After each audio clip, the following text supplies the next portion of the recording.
Olá, meu irmão, minha irmã, seja bem-vindo a mais um encontro do nosso curso sobre o Catecismo da Igreja Católica. Nós estamos estudando os três pilares sobre os quais a nossa Igreja Católica está estabelecida. Nós vimos na aula anterior, na primeira parte da aula, nós vimos que a Igreja Católica está fundamentada, primeiro, obviamente pela fé dos apóstolos, ela se fundamenta na sagrada tradição da Igreja, na Sagrada Escritura e no Sagrado Magistério. Na aula passada nós vimos apenas a missão dos apóstolos em transmitir esta mensagem que nosso Senhor Jesus Cristo nos deixou, primeiro oralmente, por meio da pregação, falando, e depois por escrito. E como nós vimos, aquilo que foi escrito é uma parte muito pequena, mas é obviamente que é essencial, né? Foi escrito o essencial, mas não é tudo. Né? Muita coisa foi transmitida pelos apóstolos por meio de pregação oral.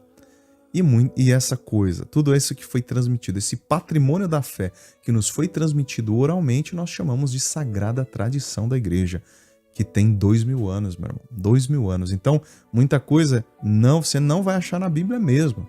Por quê? Porque muita coisa foi vivenciada. A igreja muito mais ela vivia o evangelho, muito mais ela ouvia as pregações do que ela lia. A primeira geração, por exemplo, da igreja, ela viveu sem nenhum texto do Novo Testamento. Não tinha nada escrito. Era tudo oral. Muita coisa, olha, eu vou dizer, muita coisa que Jesus fez, os apóstolos falavam nas suas pregações, mas que a gente não ficou sabendo, porque não foi registrado por escrito. Tem muita coisa que Jesus fez que os apóstolos contavam nas pregações. Muitas coisas nós vamos sabendo, mas muitas coisas não, né? Então por que a gente, claro, a gente valoriza assim de uma forma enorme a Sagrada Escritura? Porque aquilo foi registrado por escrito, né? Então uma coisa que a gente tem ali escrito, mas a maior parte da revelação ela foi transmitida oralmente. Né? Tudo aquilo que os apóstolos diziam, contavam da convivência com Jesus durante aqueles anos.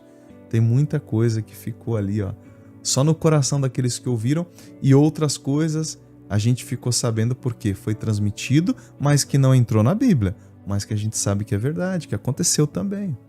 Como eu disse na aula passada, por exemplo, a assunção de Nossa Senhora ao céu. A gente sabe que isso aconteceu porque os apóstolos viram isso. Eles presenciaram e eles transmitiram isso que aconteceu. Mas só não foi registrado na Bíblia. Por quê? Porque o essencial era o quê? A salvação que nosso Senhor Jesus Cristo veio trazer para nós. E não a Assunção de Maria. Essa não era o intuito dos evangelhos. Não era esse o intuito, isso não era o centro. Não era o mais essencial. Por isso que não entrou na Bíblia. Por isso que não entrou ali como coisa registrada por escrito. Certo? Agora, nós temos também esse terceiro pilar, que é o magistério da igreja. E eu queria começar lendo para vocês o parágrafo 84, tá? Cujo título é A Interpretação do Depósito da Fé. O depósito da fé confiado à totalidade da igreja. Eu vou ler para vocês, parágrafo 84. O patrimônio sagrado da fé, ou o patrimônio sagrado da fé, chamado de Depositum Fidei, o depósito da fé, contido na Sagrada Tradição e na Sagrada Escritura, foi confiado pelos apóstolos à totalidade da Igreja. Apegando-se firmemente ao mesmo, o povo santo todo, unido a seus pastores, persevera continuamente na doutrina dos apóstolos e na comunhão, na fração do pão e nas orações, de sorte que na conservação, no exercício e na profissão da fé transmitida, se cria uma singular unidade de espírito entre os bispos e os fiéis. Então aquilo que nosso Senhor Jesus entregou para os apóstolos, o depósito da fé, ele confiou tudo aquilo que ele viveu, fez, ensinou, ele confiou para os apóstolos, ou seja, para a igreja. A igreja transmitiu oralmente, transmitiu por escrito. Agora nós vamos ver que, digamos assim, os apóstolos e os seus sucessores, eles formam aquilo que a gente chama de magistério da igreja. Magistério da igreja é aquele único que pode interpretar oficialmente a tradição e a escritura. Este depósito da fé foi entregue para a igreja, foi entregue para os bispos, foi entregue para os apóstolos. Eles são aqueles responsáveis por interpretar validamente aquilo que nosso Senhor Jesus Cristo quis transmitir. Porque se ele transmitiu, ele entregou na mão deles, é porque eles receberiam a condução, a inspiração do Espírito Santo para compreender esta fé. Eles deveriam fazer isso. Eles receberam esse encargo. Então eles são os primeiros. É claro, todos nós usufruímos de tudo isso. Todos nós usufruímos. Mas quem recebeu esta autoridade foram os apóstolos. Isso é inegável. Isso não tem como a gente contestar, né? Eles receberam de nosso Senhor Jesus Cristo.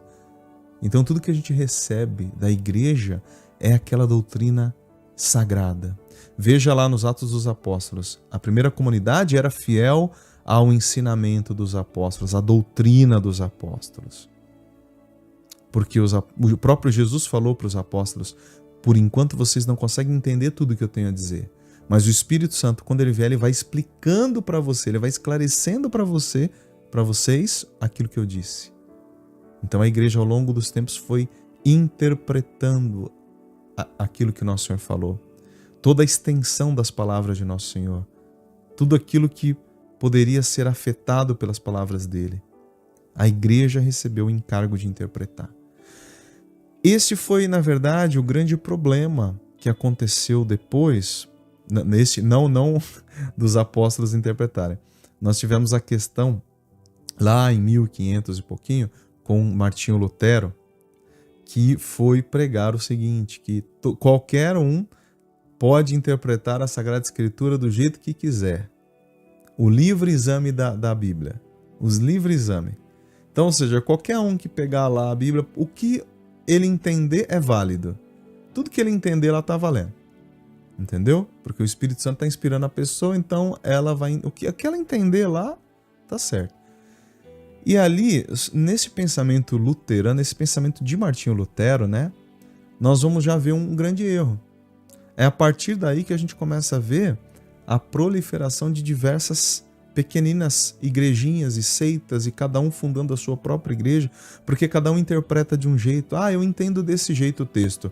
Ah, não, eu entendo do outro jeito. Ah, então você funda a sua igreja que eu fundo a minha. Aí o outro fala, não, mas eu tenho uma terceira interpretação. Não, então beleza, então você funda a tua igreja. E cada um vai interpretando do jeito que quiser o negócio. É o livre exame da Bíblia, mas é basicamente isso. Por isso que a gente tem tantas e tantas milhares pelo mundo inteiro de denominações cristãs. Porque cada um entendeu do seu jeito. Aí um dia um cara acorda lá e fala assim, agora eu sou bispo. Agora eu sou pastor. Agora eu sou apóstolo. Ninguém deu autoridade pro cara, mas ele acorda num dia e fala, eu sou apóstolo, vou fundar a minha igreja. Né? Aí alguém pode dizer, não, mas os pastores eles passam por uma formação e tudo. Claro, é verdade. Muitas vezes, o cara que entrou lá para a igreja fundada por um suposto apóstolo, ele entra lá, né, naquela igreja fundada por um cara que se auto-intitulou apóstolo, ele achou que ele é apóstolo, né? Aí ele vai, escolhe umas pessoas e aí sim ele fala para as pessoas estudarem. Então ele vai pedir para os pastores se formarem. Mas muitas vezes nem ele é formado, né? Muitas vezes o cara não entende, né? Nem tem formação em teologia. Agora, vocês entendem o problema que é isso? Cada um entender a Bíblia do jeito que quer. Cada um faz o que quer da Bíblia. Agora, a nossa igreja era tão maravilhosa e Nosso Senhor é tão... Claro, é Deus, né? Ele sabia que podia dar problema, então ele estabeleceu uma autoridade na igreja, estabeleceu um magistério. E ele falou, entrego para vocês. Agora vocês são os responsáveis. Entendeu? Quem vos ouve, a mim ouve. Quem vos rejeita, a mim rejeita. Agora vocês vão lá e vão anunciar. E o Espírito vai explicar para vocês. Então, Nosso Senhor criou o núcleo da igreja, que depois teria os seus sucessores e deu a eles o depósito para que eles interpretassem. Tá? Por isso que a igreja no mundo inteiro professa a mesma fé. Essa é a maravilha de ser católico, meu irmão. No mundo inteiro, a nossa igreja professa a mesma fé. Nós temos uma igreja santa, una, católica, apostólica, uma igreja una, ou seja, ela é única no mundo inteiro, ela professa a mesma fé no mundo inteiro há 2000 anos. entendeu? Há 2000 anos. Então, não é essa bagunça que a gente vê por aí, que cada um fala o que quer, cada um professa a fé que bem entende. Se você não concorda, não tem problema, vai, funda a tua igreja, você prega o que você quiser lá e vamos só bater papo, vamos só dialogar. Agora, a Igreja Católica não, ela está fundada na fé dos apóstolos. Há 2000 anos de história, a Igreja Católica está fundamentada, ela é apostólica, é uma igreja una, é a mesma em qualquer parte do mundo. Portanto, nós não temos nem que discutir, meu irmão. Nós estamos fundados sobre a fé de São Pedro, a fé do apóstolo Pedro. Tu és Pedro, sobre esta pedra edificarei a minha igreja. Então quem diz aí que Jesus não tem igreja, ele tem igreja sim. Ele fundou a sua santa igreja. E esta igreja é chamada Igreja Católica. Esta igreja tem 2000 anos. A primeira vez que a igreja foi chamada de católica, ela já foi lá pouquinho assim, 5, 6 anos depois que o apóstolo São João faleceu. Nos primeiros 10 anos a igreja já foi chamada de católica, meu irmão. Então, não tem essa história, né? Claro, nós respeitamos os nossos irmãos de outras denominações, nós amamos a todos, né? Nós dialogamos, mas não tem, quando a verdade precisa ser dita, essa é a verdade, né? Então, assim, a Igreja Católica é a única igreja. Tudo que veio depois foi invenção humana, né? Foi tudo invenção humana. Os caras deu na telha dos caras lá, entendeu? Não concordo, vou fundar a minha. Então, é isso, foi isso que aconteceu. Nosso Senhor não deu autoridade para ninguém fundar a igreja. Mostra na Bíblia então, onde é que está aí? Não tem que estar na Bíblia? Mostra onde que está na Bíblia aí, Jesus falando para as pessoas fundar a igreja. Sendo que ele falou que ele fundou uma igreja. Ele falou, para Pedro ele falou, sobre tua fé eu edifico a minha igreja. E ele entregou para os apóstolos, depois os sucessores, e nós temos os sucessores até hoje. Depois de 2000 anos. Agora, cadê os caras que vieram a partir de 1500? 1500 anos depois o cara aparece falando, nós somos a igreja verdadeira. Como é isso possível? Né? Então, o magistério é aquele que tem a autoridade para interpretar oficialmente a escritura e a tradição. Por isso, aqui nós encerramos, né, reafirmando, a nossa Igreja Católica tem como fundamento a Sagrada Tradição, a Sagrada Escritura e o Sagrado Magistério. Nós podemos, é claro, depois desenvolver melhor esses temas, mas aqui pelo menos o essencial eu acho que ficou, né? O essencial é isso, tá bom? Então você católico, nunca mais esqueça sobre qual pilar, ou melhor, sobre quais pilares a Igreja Católica está estabelecida. Quais são as bases da nossa igreja?